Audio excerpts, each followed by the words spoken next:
Depreciation provision and reserves. मूल्यह्रास, आयोजन और संचय के इस सिक्स्थ पार्ट में, छठे भाग में आपका पुनः स्वागत।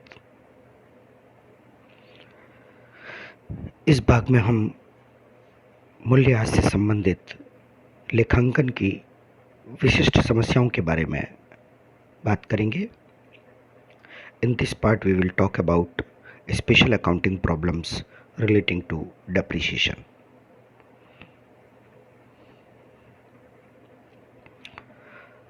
Profit or loss on the sale, disposal of property, plant and equipment. हास योग्य संपत्तियों, संयंत्रों एवं मशीनों के विक्रय, निपटान पर लाभ या हानि। Whenever any depreciable asset is sold during the year, depreciation is charged on it for the period it has been used in the sale year. जब भी कोई हास योग्य संपत्ति को वर्ष के दौरान बेचा जाता है तो उस पर हास अवधि के लिए लगाया जाता है जिसमें वह काम आई है। The written down value after charging such depreciation is used for calculating the profit or loss on the sale of that asset. ऐसे हास लगाए जाने के बाद अपलिखित मूल्य को उस संपत्ति के विक्रय पर लाभ या हानि की गणना हेतु काम में लाया जाता है। The resulting profit or loss on sale of the asset is ultimately transferred to profit and loss account. संपत्ति के विक्रय पर परिणाम स्वरूप जो लाभ या हानि प्राप्त होता है उसे लाभ हानि खाते में हस्तांतरित कर दिया जाता है। फॉर एग्जाम्पल, उदाहरण के लिए, the book value of the asset as on 1 January 2015 is ₹50 lakhs. Depreciation is charged on the assets at the rate of 10%. On 1st July 2015, the asset is sold for 32 lakhs. In such a situation, profit or loss on the sale will be calculated as follows. जनवरी 1, 2015 को एक संपत्ति का पुस्तकीय मूल्य 50 लाख रुपए है।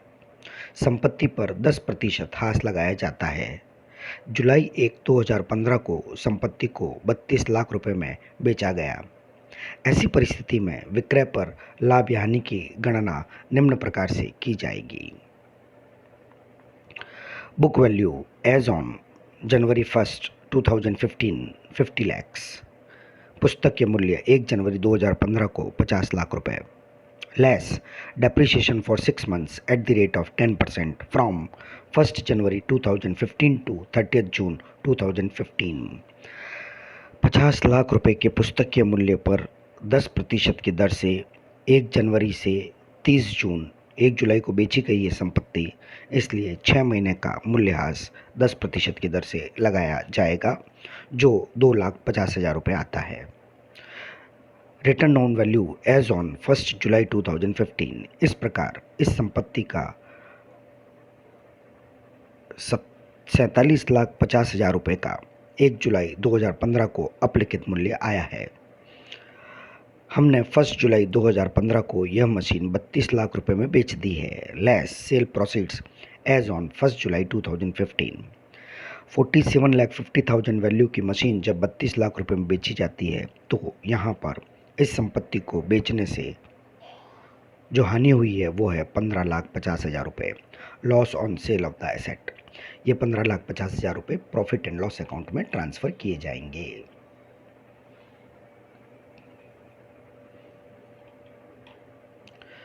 एक और example लेते हैं।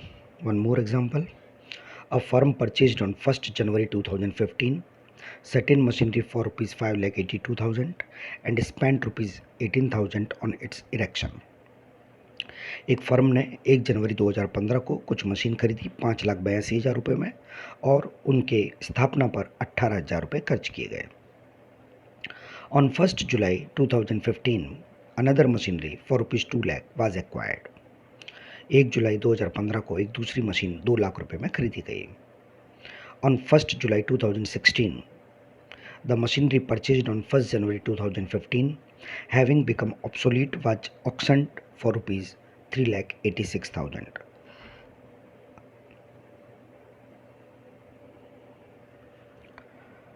1 जुलाई 2016 को जो मशीन 1 जनवरी 2015 में खरीदी गई थी वह अप्रचलित हो जाने के कारण नीलाम कर दी गई और 3,86,000 रुपये प्राप्त हुए।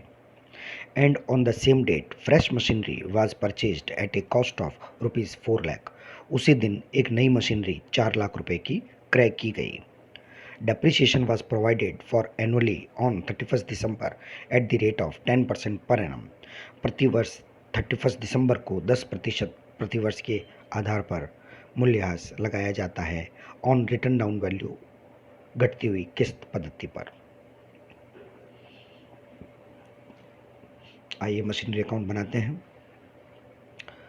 सबसे पहले हम डेबिट साइड के अंदर देख रहे हैं 2015 जनवरी 1 को टू बैंक अकाउंट 5,82,000, उसे to bank account erection charges 18,000 रुपये। इसी साल जुलाई 1 को एक और मशीनरी खरीदी गई टू बैंक अकाउंट 2 लाख रुपये।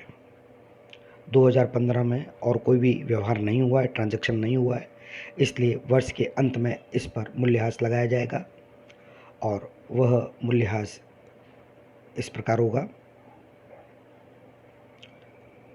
बाय डेप्रिसिएशन 70,000 रुपये।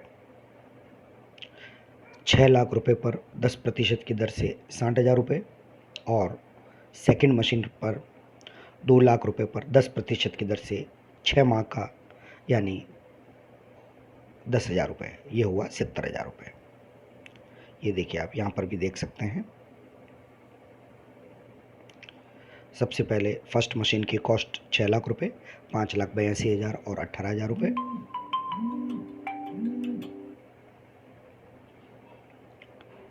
और दूसरी मशीन की कॉस्ट 2 लाख रुपये। 2015 का डेप्रिसिएशन है। 6 लाख पर 10% से 60,000 और 2 लाख पर 10% से 6 माह का 10,000 रुपये। इस प्रकार बैलेंस बच गया है 7,30,000 रुपये और ये 7,30,000 का बैलेंस इस प्रकार है। प्रथम मशीन का 5,40,000 रुपये और दूसरी मशीन का 1,90,000 रुपये। टोटल लगा दी गई है 8-8 लाख रुपये दोनों तरफ। फिर ओपनिंग बैलेंस 2016 जनवरी 1 को 7,30,000 रुपये टू बैलेंस ब्रॉट डाउन। जुलाई 1 को इस वर्ष में हमने प्रथम मशीन को बेच दिया है। उस दिन तक का हमें मूल्यह्रास लगाना है क्योंकि उसका पुस्तक मूल्य 5,40,000 रुपये है जैसा कि यहाँ दिखाई दे रहा है और फर्स्ट मशीन पर 6 मंथ्स का डेप्रिसिएशन लगाया जाएगा। 5,40,000 इंटू 10% इंटू 6/12 ये आता है 27,000 रुपये। ये हमने 27,000 रुपये का डेप्रिसिएशन यहाँ पर लगा दिया है।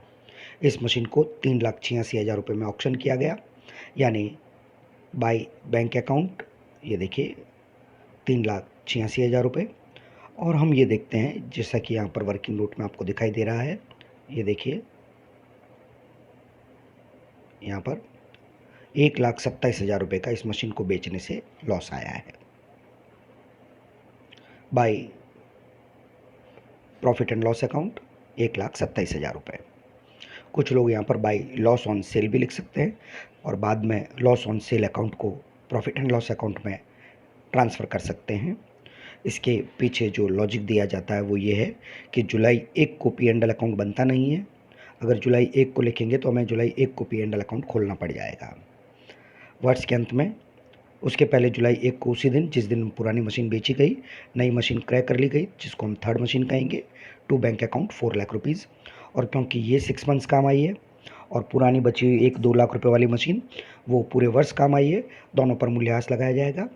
सेकेंड मशीनरी पर क्योंकि लास्ट ईयर का उसका बचा हुआ बैलेंस 1,90,000 है, पूरे वर्ष का मूल्यह्रास ये लगाया गया 19,000 रुपये और इस मशीन पर 4 लाख रुपये पर 10% की दर से आधे साल का 6 महीने का 20,000 रुपये। इस प्रकार फर्स्ट मशीन का अब बैलेंस जीरो हो गया, बेच दी गई है। सेकेंड मशीन का बैलेंस बचा 1,71,000 रुपये और थर्ड मशीन का बैलेंस बचा 3,80,000 रुपये। और देखिए यहाँ पर नोट में लिखा हुआ भी है, these two assets are still available at the end of the year, क्योंकि ये दोनों ही मशीनें वर्ष के अंत में बची हुई है, अतः इनका बैलेंस 5,51,000 रुपये यहाँ पर आ जाएगा। ये हो गया बाई डेप्रिसिएशन 19,000 और 20,000, टोटल 39,000 39,000, और बाई बैलेंस सी डी 5,51,000। ऐसे ही कुछ और उदाहरण और कुछ विशिष्ट परिस्थितियों के साथ में हम अगले व्याख्यान में बात करेंगे। धन्यवाद।